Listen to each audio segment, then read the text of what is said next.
नमस्कार, शाम के 6 बजने को है। हल्ला बोल में आप सभी का स्वागत है। मैं हूं आपके साथ चित्रा त्रिपाठी।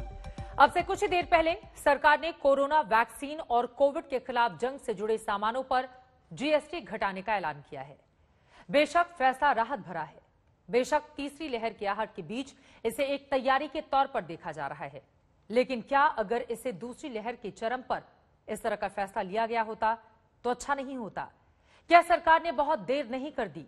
अगले 1 घंटे में बहस इसी मुद्दे पर करेंगे, लेकिन उसके पहले देखिए जीएसटी काउंसिल की बैठक में कहां-कहां राहत का किया गया है ऐलान।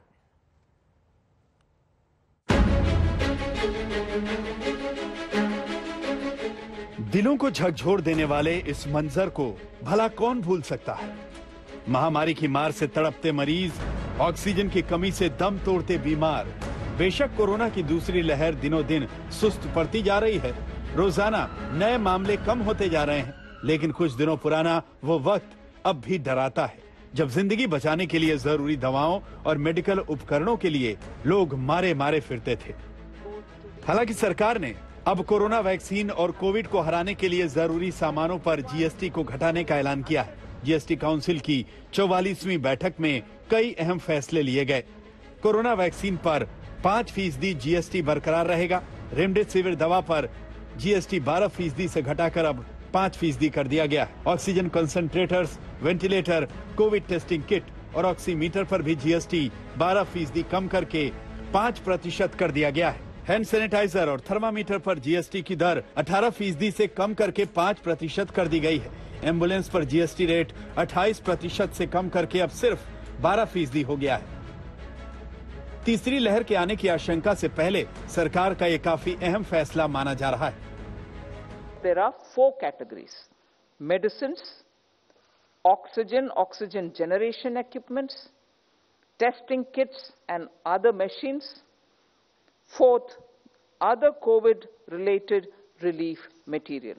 So the taxes on these were considered, and GOM suggested altering the rates. In none of them has the GOM recommended for an increase in the rates, existing rates, or further bring them down. GST council की बैठक में एक बड़ा फैसला ये भी रहा कि ब्लैक फंगस महामारी की जरूरी दवा पर अब कोई टैक्स नहीं लगेगा। टोसिलीजुमैब और एम्फोटेरिसिन बी इंजेक्शन पर अब जीएसटी 5% से घटाकर 0 कर दिया गया है।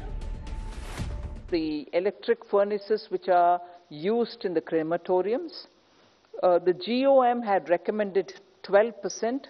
We, after the discussion in the council, have brought it down further to 5%. Then temperature checking equipments, the GOM recommended 18%. After discussion in the council today, we are bringing it down to 5%. And the third item, which is the ambulances, we thought even ambulances should be brought down. So the GOM's recommendation of 28 for the ambulance has been brought down to 12%. बेशक सरकार ने corona महामारी पर वार के लिए GST council की बैठक में राहत भरे फैसले लिए हैं, लेकिन इन फैसलों की टाइमिंग पर कई सवाल भी पैदा होते हैं। क्या सरकार ने जीएसटी टैक्स पर फैसला लेने में काफी देर नहीं कर दी? दूसरी लहर जब चरम पर थी तब सरकार ने जीएसटी घटाने का राहत भरा निर्णय क्यों नहीं लिया? जब रेमडेसिविर की कीमत और कालाबाजारी आसमान पर थी तब सरकार क्यों नहीं जागी? जब ऑक्सीजन सिलेंडर और एम्बुलेंस की मनमानी कीमत वसूली जा रही थी तब जीएसटी काउंसिल ने आपात बैठक बुलाकर फैसला क्यों नहीं लिया? हालांकि जीएसटी घटाने के फैसले को सरकार तीसरी लहर से पहले राहत भरी तैयारियों से जोड़कर पेश कर रही है। आगे के लिए ये अच्छा भी है, लेकिन दूसरी लहर में जिन्होंने परेशानियों को झेला उनके लिए सरकार की जवाबदेही भी कहीं न कहीं बनती है। आज तक ब्यूरो। और इसी मुद्दे पर चर्चा करने के लिए कई खास मेहमान इस वक्त हमारे साथ जुड़ चुके हैं। उनका तारुफ आपसे करवा देती हूं। हमारे साथ सैयद जफर इस्लाम, जो कि राज्यसभा सांसद हैं और साथ ही प्रवक्ता भारतीय जनता पार्टी की ओर से जुड़े हुए हैं। Gaurav Vallabh, national spokesperson Congress party की ओर से जुड़ चुके हैं। Atul Anjaan ji, national secretary CPI senior leader, वो भी हमारे साथ मौजूद हैं। और जेडीयू की ओर से आपको टीवी स्क्रीन पर कुछ ही देर में सत्यप्रकाश मिश्रा जी भी दिखाई देंगे। लेकिन सबसे पहले गौरव वल्लभ, शुरुआत आपसे ही करते हुए, देर आई दुरुस्त आई सरकार इस मुद्दे पर। चित्रा जी, सरकार का हर चीज पर एक ही मॉडल है, DAILY, डेली। डी का अर्थ है सबसे पहले डिनाइल करो। पहले जैसे जनवरी फरवरी में कहा हमने कोविड से जीत अर्जित कर ली, कोविड को हमने भगा दिया। जब हमने पूछा कि वैक्सीनेशन की रफ्तार स्लो क्यों है तो बोले हमने हरा दिया। जब हमने पूछा कि फॉरेन वैक्सीन मैन्युफैक्चरर्स को आपने अप्रूवल क्यों नहीं दिया, बोले हमने हरा दिया। तो सबसे पहले कोशिश करते हैं डिनायल, डी का मतलब डिनायल। फिर ए पे आते हैं, एक्यूज करते हैं, दूसरे आदमी को एक्यूज करते हैं। जब हमने कहा कि फॉरेन मैन्युफैक्चरर्स को अप्रूवल क्यों नहीं दी तो बोले आप लॉबिस्ट हो। इनके 5-6 ट्रोल मंत्री है वो रोज आ जाते हैं कि आप लॉबिस्ट हो, उन ट्रोल मंत्रियों ने कहा। जब हमने कहा कि दूसरे लहर के बारे में चेताया तो बोले आप लोगों को डरा रहे हो, आप भ्रामक जानकारी दे रहे हो। तो पहले डिनाइल करते हैं, फिर एक्यूज करते हैं, फिर इलॉजिकल आर्ग्यूमेंट करते हैं। आई का मतलब इलॉजिकल आर्ग्यूमेंट। कहते हैं कि हमने एक साल में कोविड-19 रिलेटेड मेडिकल आइटम्स पर जीएसटी हटाओ, तो वित्त मंत्री जी ने कहा जीएसटी हटाएंगे तो इनके दाम बढ़ जाएंगे। अब चित्रा जी आप बताओ, ये वित्त मंत्री जी के बयान है।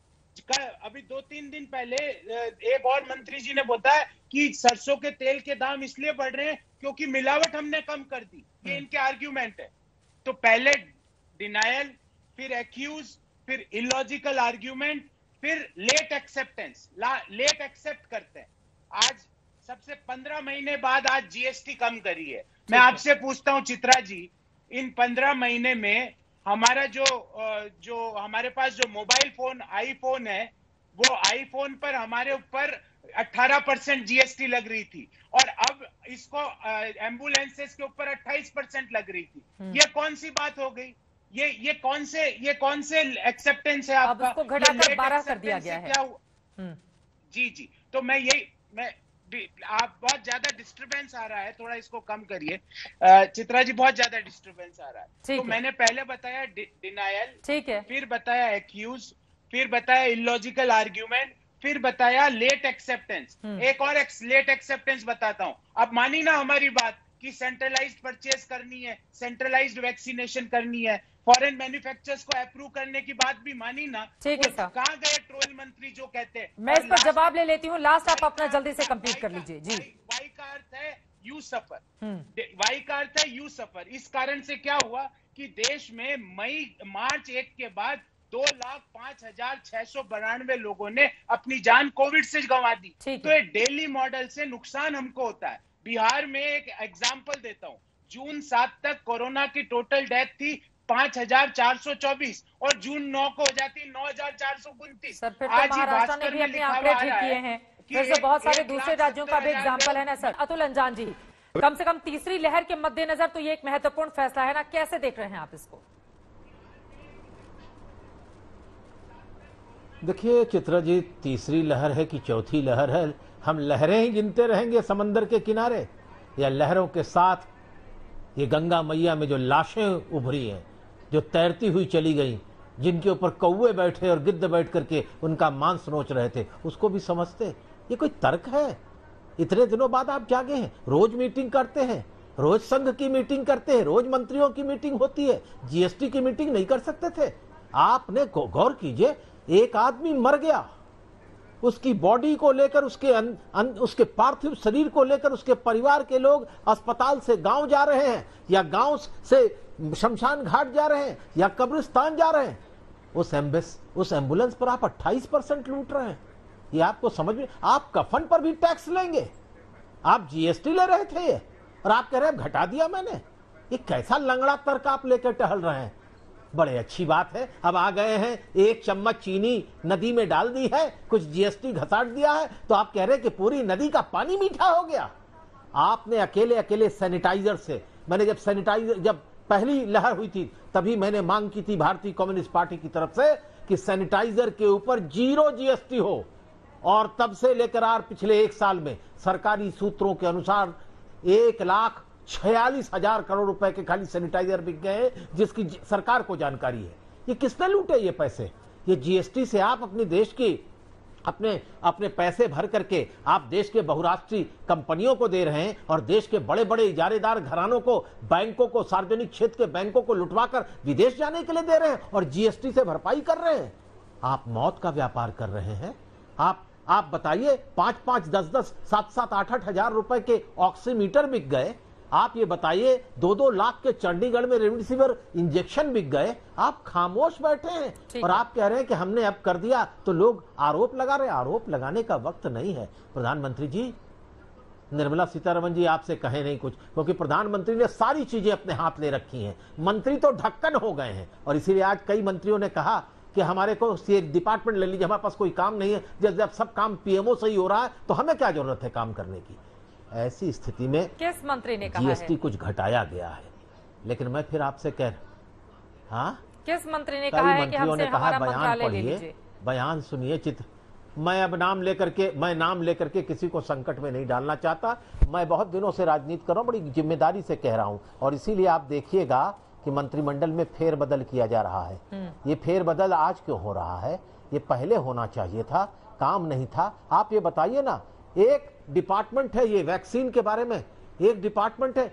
अगर देश के स्वास्थ्य मंत्री टेलीविजन पर आए, समझ में आता है। देश के एम्स के डायरेक्टर आए, समझ में आता है कि वो कुछ कहें। ये जो आ रहा है, कौन नीति आयोग का चला रहा, कंफ्यूजन क्रिएट कर रहे हैं। चारों तरफ वैक्सीन और वैक्सीन से के नाम पर जो कोरोना प्रभावित पीड़ित लोग हैं, अब किसके टीवी पर आने से आपको दिक्कत है, आप ये भी बता दीजिएगा आगे। लेकिन इन सबके बीच जेडीयू से भी हमारे साथ नेता जुड़ चुके हैं, सत्यप्रकाश मिश्रा जी। देखिए, एक बात बताएं कि चित्रा जी, अभी तो देश को पता ही नहीं है कि जीएसटी कितने पे कम हुई, कितने पे नहीं हुई। देश जश्न मना रहा है, हमारे जफर इस्लाम साहब के अनुसार देश जश्न मना रहा है। इनको इतनी जानकारी है वैक्सीन के बारे में, तो भारत सरकार से मैं कहना चाहूंगा, इनका नाम जो है नोबेल प्राइज इन मेडिसिन के लिए फॉरवर्ड कर दें। 1 साल पहले से अगर आप डॉक्टर गुलेरिया की बात सुनिए, फर्स्ट वेव के बाद एम्स के डायरेक्टर हैं, उन्होंने क्या कहा था? There is expectation that the second wave will be more fatal one. मैं उन्हीं के शब्दों में कह रहा हूं। देश के सारे वैज्ञानिक कह रहे थे, अगर सरकार सो गई और सरकार नहीं तैयारी कर पाई तो इसके लिए जनता सफर कर रही है ना, उसमें कोई परेशानी नहीं है। संत कबीर नगर में पूरा घर के पैसे चले गए, बेटों के, 2-2 बेटों के, और आखिर में पिताजी मर गए और उनके अंतिम संस्कार के लिए पैसे नहीं थे। तब उनकी संस्कार को 2000 रुपए में जेसीबी लेकर के उठाया बॉडी को, कोविड से मर गए, और उसके बाद उनको ले जाकर के शमशान में जलाने के भी पैसे नहीं थे, गाड़ दिया। और तब जाके उत्तर प्रदेश सरकार ने इस पर इतना भयावह एडिटोरियल्स लिखे गए, चर्चा हो गई। तब सरकार कह रही कि राज्य सरकार जो है अंतिम संस्कार के लिए पैसे देगी, अभी फैसला हुआ है। मैं क्या कहूं आपसे, आप ठीक बहुत देर से फैसला करते हैं, आपको कुछ पता ही नहीं है। आप कहां सोए रहते हैं नहीं पता है। वैज्ञानिक क्या कहते हैं, आप वेंटिलेटर की बात कर रहे हैं। मैं पूछ रहा हूं, आप देंगे? 1,46,000 रुपए, 1,46,000 करोड़ रुपए सरकार की निगाह में सैनिटाइजर लोगों के लिए खा गए, और उसके ऊपर जो है आपने जो है 12%, 18% जो है वो जीएसटी लगाई है। वापस करेंगे लोगों को? आज आपने सब जो जीएसटी कम की है और जीएसटी जो लोगों ने चुका दी है, वापस करेंगे? इनकम टैक्स में जब ज्यादा टैक्स दे दिया जाता है तो टैक्स रिफंड भी होता है। बोलिए, आप वापस करेंगे जीएसटी? जनता को जीएसटी वापस करेंगे? सुनिए, मैं जवाब देता हूं। जिनके पास रसीद है उनको वापस करेंगे? मैं तो आपसे पूछता हूं, बड़ा बेतुका सवाल है, इसलिए मैं बेतुका ही सवाल करूंगा। अरे सुन लीजिए, एक मिनट अतुल अंजान जी। ये जो है कोई भी डिसीजन जो है वो जिस वक्त लिया जाता है और उसके एतबार से ही जो सरकारी निजाम चलता है। आज अगर जीएसटी में कमी की गई है तो आगे आने वाले दिनों में उसका इंपैक्ट पड़ेगा। आप अगर रेट्रोस्पेक्टिव डेट से, तो पूरे दुनिया हिंदुस्तान का हर डिसीजन रेट्रोस्पेक्टिव डेट से होना चाहिए।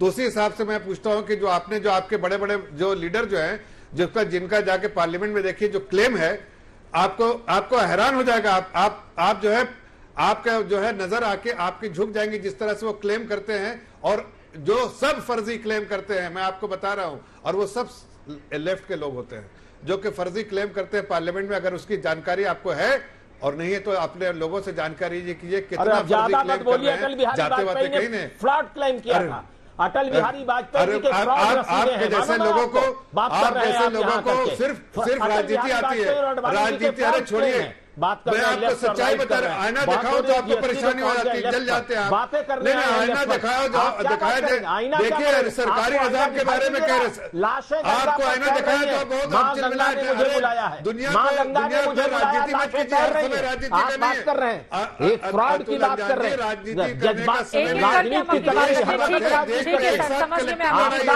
ये तो आप मैं अपने बात अवसर कर भूल रहे लिया। हैं, बात जीएसटी को लेकर हो रही है ना। भूल लिया। प्लीज सर, मेन मुद्दे पर आइए। ये व्यक्तिगत टिप्पणी छोड़ देते हैं, बात जीएसटी को लेकर करते हैं। प्लीज जफर इस्लाम साहब, आपसे भी, अतुल जी आपसे भी। ठीक है, ठीक है। गौरव वल्लभ जी कुछ कहना चाह रहे हैं, लेकिन उसके पहले सत्यप्रकाश मिश्रा जी। ठीक है, ठीक है सर, ये व्यक्तिगत टिप्पणी नहीं करते हैं, जीएसटी पर ही रहते हैं सर। आम लोगों से जुड़ा हुआ मुद्दा है और मैं चाहूंगी कि इधर उधर की बात नहीं कीजिए, जो मेन मुद्दा है उसी पर। सत्यप्रकाश मिश्रा जी, ये फैसला कैसा है? त्रिपाठी जी, पहले इन दोनों को थोड़ा शांत कराइए। अतुल अंजान जी और जफर इस्लाम साहब दोनों से आग्रह है कि थोड़ा शांत हो जाइए। ग्रुप ऑफ मिनिस्टर का जो फैसला है उसमें सभी राज्यों का योगदान होता है। लोगों की मांग थी कि जीएसटी की दरें जो है बहुत चीजों पे कम कर हो, और हमेशा आम लोगों की ये मांग होती है कि टैक्स की जो दरें हैं वो थोड़ी कम हो। किसी भी राष्ट्र की अर्थव्यवस्था उसकी टैक्स स्ट्रक्चर पर भी निर्भर करती है। थोड़ा एम्बुलेंस को लेकर जो सामने आई है बात, उसको फ्री भी किया जा सकता है, लेकिन राज्य सरकारें फ्री एम्बुलेंस देती भी हैं।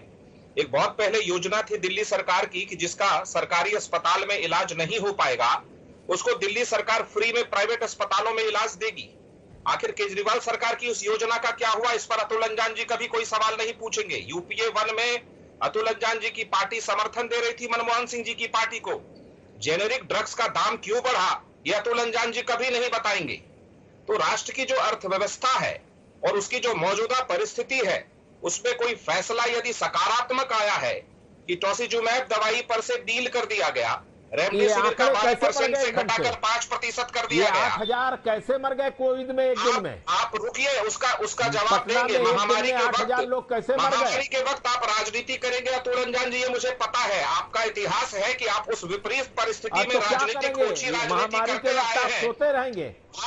महामारी के वक्त रुक जाइए अतुल अंजान जी, ये बीच में कूदने की आदत के कारण आप लोकतंत्र में कहीं आप है नहीं, हाशिए पे पहुंच गए हैं। अतुल अंजान जी, आप दूसरों को बोलने नहीं देंगे, अपनी ही बात रखेंगे। आप तो हिंदी के बड़े विद्वान माने जाते हैं, आप कम से कम संवाद की स्थिति को तो समझिए कि विपक्ष का व्यक्ति आपके विपक्ष में कोई खड़ा हुआ है बोलने को, तो आप उसको बोलने ना देंगे। चित्रा जी पहले अतुल जी को चुप कराइए, फिर मैं अपनी बात रखूंगा। अंजान जी, अरे हम कहते कुछ और हैं, आप समझते कुछ और हैं। ये कैसा दौर है कि हम कहते कुछ और है, वो समझते कुछ और है। आप पर कोई आरोप नहीं लगा रहा मैं, लेकिन आपसे सफाई भी नहीं मांग रहा। एक सवाल है कि महामारी के दौर में जिसकी भीषण आबादी हो जिस देश की, आप रुकिएगा, जिस देश की भीषण आबादी हो उसने चुनौतीपूर्ण इस चीज का सामना किया हो, उसमें सत्ता और व्यवस्था के प्रति सहयोग के अलावा आपसे और क्या उम्मीद की जा सकती है? और राष्ट्रीय चुनौती है ये महामारी। उस वक्त यदि आप ओछी राजनीति करेंगे तो क्या देश महामारी से लड़ेगा? आपसे लड़ेगा? ये बातें तो प्रधानमंत्री ने कही जो आप कह रहे हैं, ये बातें प्रधानमंत्री को कहनी चाहिए।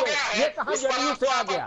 आप वैसे ही बोल रहे हैं जैसे लोक जनशक्ति पार्टी के लोग पहले बोला करते थे, अब लोक जनशक्ति पार्टी के लोग नहीं बोलते। यूपीए 1 में आप सरकार में शामिल होकर के जेनरिक ड्रग्स के दाम जब बढ़ रहे थे उस समय खामोश क्यों थे? आप तो बहुत सारे महंगाई यूपीए 1 का जब हो रहा था मनमोहन सिंह की सरकार थी, आप तो ऐसे सबसे ज्यादा हमने हर वक्त किया। अरे आप ये भूल जाते हैं, यूपीए फर्स्ट में मनरेगा हमारी देन है, राइट टू इंफॉर्मेशन हमारी देन है, राइट टू एजुकेशन हमने कर लिया, हमारा काम खत्म हो गया। आज जो ओछी राजनीति पर उतरे हैं उससे जनता का कोई भला नहीं होना है। ग्रुप ऑफ मिनिस्टर अब राजनीति इस पूरे मामले में कौन कर रहा है, ये अपने आप में बड़ा सवाल है। जीएसटी काउंसिल की बैठक में इस बारे में फैसला तो ले लिया गया, लेकिन तीसरी लहर को लेकर क्या ये तैयारी माना जाए या फिर जो डैमेज हुआ है उसका कंट्रोल माना जाए? यहां पर तो दाम कम हुए हैं, लेकिन एक सवाल और है। पेट्रोल का भाव 25 रुपए पर, डीजल और पेट्रोल की कीमतें लगातार रिकॉर्ड तोड़ रही हैं। वहीं दूसरी तरफ सरसों के तेल की कीमतें जिस तरह से उछाल मांग रही हैं, उस पर मंत्रियों के अलग अलग बयान अपने आप में बहुत सारे सवालों को जन्म दे रहे हैं। इन सबके बीच बीजेपी के प्रदेश अध्यक्ष बिहार से उनका एक बयान सामने आया है, उसको लेकर भी राजनीति जोरों पर हो रही है। लगातार जीएसटी को लेकर जो बड़ा फैसला किया गया है सरकार की ओर से, उसको लेकर हम हल्ला बोल में चर्चा कर रहे हैं। इन सबके बीच आपको बिहार बीजेपी अध्यक्ष संजय जायसवाल का विवादित बयान सुनाते हैं।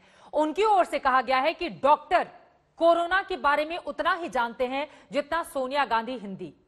लोग घरों में उतना ही बाहर निकले जितना राहुल गांधी जाते हैं मंदिर। उनका बयान सुनिए, उसके बाद चर्चा में आगे बढ़ेंगे। लॉकडाउन प्रक्रिया में बिहार सरकार ने काफी छूट दी है, लेकिन हम सभी को हर हालत में ध्यान रखना चाहिए कि यह एक फेज है, आगे सावधानी बरतने की आवश्यकता है।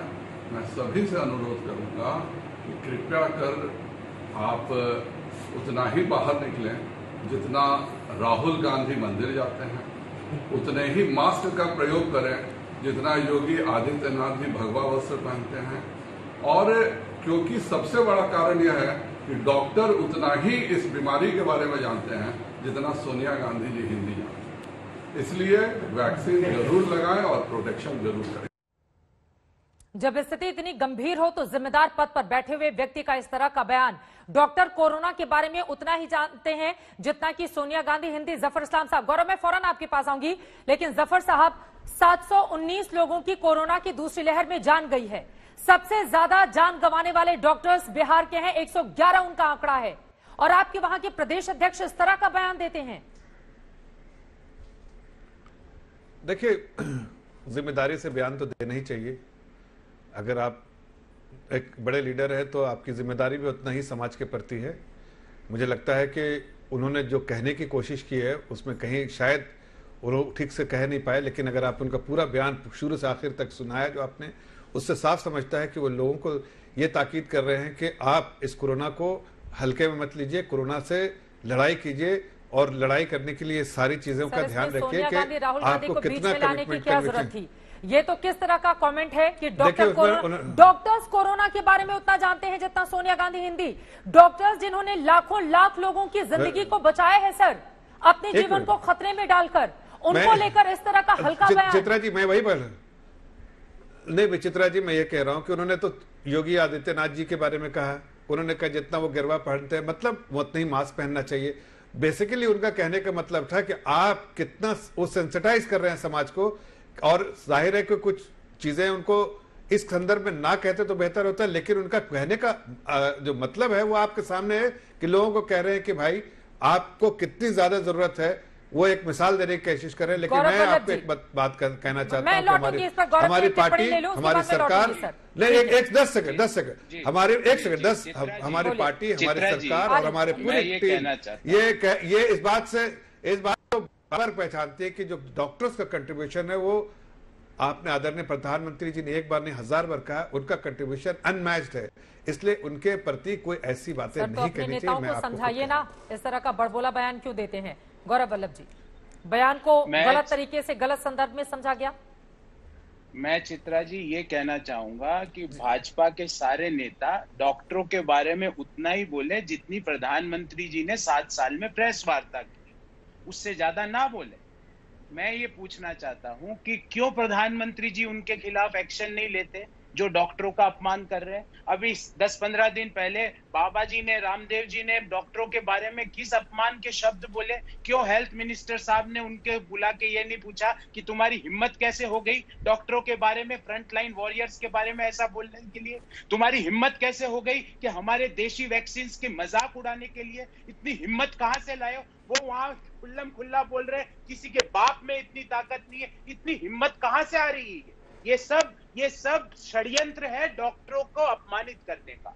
दूसरी बात चित्रा जी, मैं बड़े संयम से अपनी बात पूछना चाहता हूं कि 28% 15 महीने तक जीएसटी लगा एम्बुलेंस पर, जो अब हो गया 12%, और इन 15 महीने में आईफोन पर जीएसटी था 18%। तो मैं ये पूछना चाहता हूं कि आईफोन लग्जरियस आइटम है कि एम्बुलेंस? और तीसरा प्रश्न मेरा ये है, जो कि बहुत इंपॉर्टेंट प्रश्न है क्योंकि आपने थर्ड वेव की बात करी, ये जो जीएसटी में कटौती की गई है ना चित्रा जी, इसकी डेट है अप टू 30 सितंबर।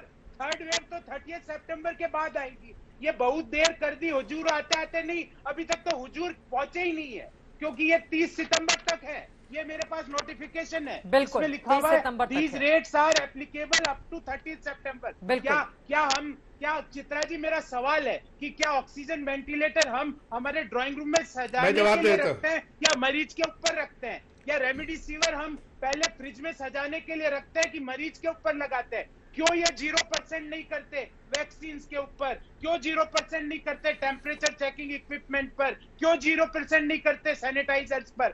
आपदा में अवसर खोजना बंद करो। आपकी इन हरकतों के कारण देश के ऑन रिकॉर्ड बोल रहा हूँ 3,67,000 लोगों ने अपनी जान गंवाई है। दूसरी वेव में 2,05,000 लोगों ने जान गंवाई है। ये आपके आंकड़े हैं। अगर मैं दूसरे समाचार पत्रों के आंकड़े लूं तो अकेले मध्य प्रदेश में मई माह में 1,70,000 लोगों ने अपनी जान गंवाई है कोविड के लिए। और आप यहाँ आके इस तरह की असंवेदनशील सत्य प्रकाश जी और अतुल अंजानी मैं आपके पास आऊंगी, लेकिन जफर इस्लाम साहब, ये 30 सितंबर की तारीख डालकर सरकार क्या सिर्फ खाना पूर्ति कर रही है?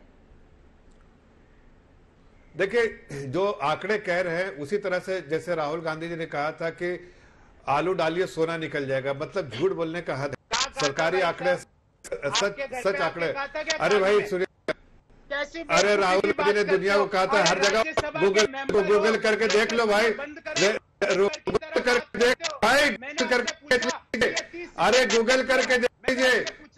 वो तो कई बार से मर रहे हैं लोग के। उसके बाद ऑर्डिनेंस नहीं, उस वक्त क्या कहां से आ गए थे वो ऑर्डिनेंस को पढ़ते वक्त? उसने नहीं बोला था। नहीं, मैं पूछ रहा हूँ राहुल गांधी में इतना आपको जो दर्द हो रहा है, मैं पूछिए इतना दर्द हो रहा है गौरव बल्लभ, ये बता एक करके अपनी बात रखेंगे तो और लोगों के साथ जवाब दो। बोलिए, मैं बात सुनी बीच में मैंने 30 सितंबर तक क्यों है उसका जवाब दो। इधर की बात मत करो। आलू और सोना वाली स्टोरी को हल कर दिया। और दूसरी बात बताइए कि ये लॉजिकल आर्गुमेंट ऑर्डिनेंस फाड़ देते हैं, उनके बारे में कहा कि कैसा ये बार कहती है। जफर साहब, अभी आलू और सोना या फिर ऑर्डिनेंस पर बहस तो हो नहीं रही है। आपसे पूछा जा रहा है कि जीएसटी को लेकर तारीख 30 सितंबर क्यों निर्धारित की गई है? 30 सितंबर, ये आंकड़े गलत बोल रहे हैं ना, मॉल के आंकड़े अपने घर से मैन्युफैक्चर कर रहे हैं, इसलिए मैं कह रहा था। अब जहाँ 30 सितंबर की बात है तो देखिए क्या 30 सितंबर के लिए जो लॉजिकल आर्ग्यूमेंट देते हो, फिर लेट एक्सेप्टेंस करते हो। सुन लीजिए गौरव जी, एक बार उनका जवाब सुन लीजिए, ठीक है? क्योंकि वो जहाँ पर है वहां पर बारिश आ रही है, उनका बार बार फ्रेम खराब हो जा रहा है। जल्दी से एक बार उनकी बात सुन लेते हैं। जवाब दीजिए ना कि 30 सितंबर की तारीख क्यों डाली गई है? देखिए चित्रा जी, 30 सितंबर कोई कास्ट इन स्टोन नहीं है। ये डायनेमिक प्रोसेस है, डायनेमिक तरीके से फैसला लिया जा रहा है। ग्रुप ऑफ मिनिस्टर्स जो रिकमेंड कर रहे हैं उसको इम्प्लीमेंट किया जा रहा है। आदरणीय फाइनेंस मिनिस्टर ने बहुत साफ लफ्जों में कहा, कमाल की बात है, ये 30 सितंबर तक ही क्यों मिलेगा? Recommendation of the group of ministers. तो ग्रुप ऑफ मिनिस्टर्स से फिर से जब अगर और रिकमेंडेशन आगे अरे गौरव बल्लभ चुप रहो, बोलो 30 सितंबर का कोई काफी स्टोर है क्या? उसके बाद क्या 30 सितंबर के बाद क्या आगे ये ग्रुप ऑफ मिनिस्टर नहीं मिलने वाले? अरे मैं पढ़ चुका हूँ, तुम हमको क्या दिखा रहे प्रोफेसर? तुम पढ़ के आते हो कि नहीं? मैं तो पढ़ के आता हूँ। मैं ये कह रहा हूँ कि जब ग्रुप ऑफ मिनिस्टर दोबारा मिलेंगे तो बताएंगे ग्रुप ऑफ मिनिस्टर। आर्ग्यूमेंट करते हैं, फिर आप लेट एक्सेप्टेंस करते हो और इस पूरे प्रोसेस में देश सफर करता है। 3,67,000 इसके लिए तो आप ठीक है। गौरव जी, हो गई आपकी बात। जफर साहब जल्दी से अपनी बात पूरी कीजिए, बाकी दो मेहमान भी इंतजार कर रहे हैं। जफर साहब जल्दी से प्लीज अपनी बात पूरी कीजिए। कोरोना की जो तीसरी लहर है उसके लिए तो कहा गया था अक्टूबर के आसपास कोरोना की तीसरी लहर आएगी। देखिए मैं यही कह रहा हूँ ना कि अभी जो ग्रुप ऑफ मिनिस्टर्स ने क्या कहा, वित्त मंत्री ने, कि ग्रुप ऑफ मिनिस्टर्स के रिकमेंडेशन को इम्प्लीमेंट किया गया। ये डायनेमिक प्रोसेस है चित्रा जी। ये ग्रुप ऑफ मिनिस्टर्स फिर मिलेंगे, और कोई अगर रिकमेंडेशन है तो उसको भी इम्प्लीमेंट किया जाएगा। इम्प्लीमेंट किया जाएगा। ये क्यों सारे पार्टी के रिप्रेजेंटेटिव लिए गए हैं? इसलिए कि सबका जो सुझाव है उसको एक साथ लेके जो है वो माना जाए जीएसटी काउंसिल में उसको रखा जाए और माना जाए उसको। ही अतुल अंजानी जी काम कर रही है ना सरकार। आज लिया और तो आगे कभी नहीं होगा। बिल्कुल ये गौरव बल्लभ जैसे प्रोफेसर बोलते हैं कि every decision taken has been frozen in time. ये गौरव बल्लभ जैसे प्रोफेसर बोल सकते हैं जिनको अकल से पैदल है, थोड़ा 30 सितंबर अकल से पैदल। इसका जवाब देना पड़ेगा। अरे भाई आप प्रोफेसर साहब थोड़ा अकल लगाइए ना। वो कह रहे हैं कि जो है अगर आगे भी रिकमेंड करेगा तो उसको बढ़ा दिया जाएगा। अतुल अंजान जी, ठीक है गौरव। अतुल अंजान जी, उसके बाद सत्य प्रकाश जी मोटी बुद्धि मत लगाओ। अतुल अंजान जी, गौरव बल्ला जी थोड़ा मोटी थोड़ा ग्रुप ऑफ बुद्धि मिनिस्टर्स लगाइए ने ना। जो रिकमेंडेशन दी थी उसी के आधार पर तो सरकार आगे बढ़ रही है ना, तो जो जो सलाह दिए गए थे उसको वो फॉलो कर रही है। आगे में जो सलाह देगी वो भी फॉलो करेगी। देखिए चित्रा जी, हमारे सामने और देश के सामने एक बड़ा संकट है। इस संकट को हम सबके सहयोग से निपटाना चाहिए, लेकिन एक लहर आ चुकी है, दूसरी लहर चली जाने की स्थिति में है। हमारा सारी अर्थव्यवस्था 2016-17 से ही तबाह है, अभी और तबाही के रास्ते पर है। और आप अभी पेट्रोल डीजल के दाम बता रही थी, पिछले 5 महीने में पेट्रोल के दाम जनवरी से लेकर आज तक मई के अंत तक 12 रुपये 15 पैसे बढ़ गए और डीजल के दाम 12 रुपये 68 पैसे बढ़ गए। अब ये जो दूसरी लहर है, फिर तीसरी लहर की बात कर रहे हैं, जीएसटी के लोगों को इस बात को समझना चाहिए। छोड़िए अब जीएसटी काउंसिल और मिनिस्टर एंड ऑल दैट, सारी बात वित्त मंत्री जी एक ऐलान में कह दो ना, अभी से माहौल बना दो कि भाई जो है हम सैनिटाइजर पर कोई जीएसटी नहीं लेंगे, हम कोई जीएसटी नहीं लेंगे ऑक्सीजन गैस पर, हम ऑक्सीमीटर पर और वैक्सीन पर। जैसे आप कह रहे हैं फंगस के ऊपर हम कोई दवाई पर कोई टैक्स नहीं लेंगे, आप सीधे कह दो ये महामारी में सारे जितने हैं दवाइयों का इस्तेमाल, उस पर हम कोई जीएसटी नहीं लेंगे। तब तो मालूम पड़े कि आप संवेदनशील हैं। और अगर आप ये नहीं कर रहे हैं कि लहरें जब आएगी सितंबर में तब आप इंतजार करेंगे, ये ठीक नहीं है। ठीक है सर, सत्य प्रकाश, ये नहीं चाहिए। और मैं चाहता हूँ देखिए ये एम्बुलेंस पर खत्म कर दीजिए। जिस तरह से उन्होंने कहा कि सबके सहयोग से इस महामारी से लड़ना है, अंजान की बात से पूरी तरह सहमत, लेकिन हर चीज से पूरी तरह जीएसटी जो कि सबसे ज्यादा जरूरत है उसकी जीएसटी बहुत हद तक कम की गई है।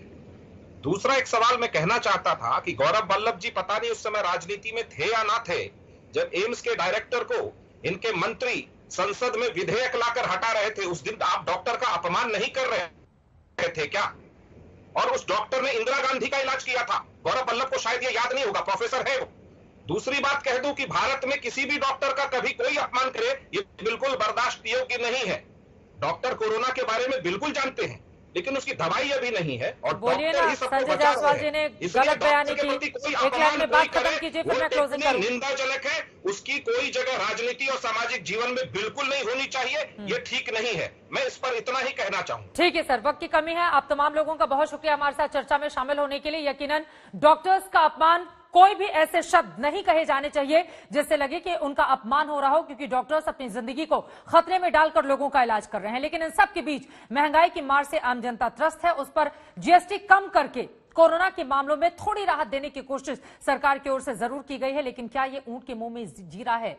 इसको लेकर बहस लगातार चलती रहेगी। यूं ही इन पर 5% जीएसटी बरकरार, लेकिन कोरोना से जुड़े हुए बहुत सारे सामानों में जीएसटी की फीसदी को घटाकर आम जनता को राहत देने का ऐलान सरकार की ओर से किया गया है। लेकिन विपक्ष इसको लेकर सरकार को कटघरे में खड़ा कर रहा है। इसी पर हल्ला बोल आप देख रहे थे।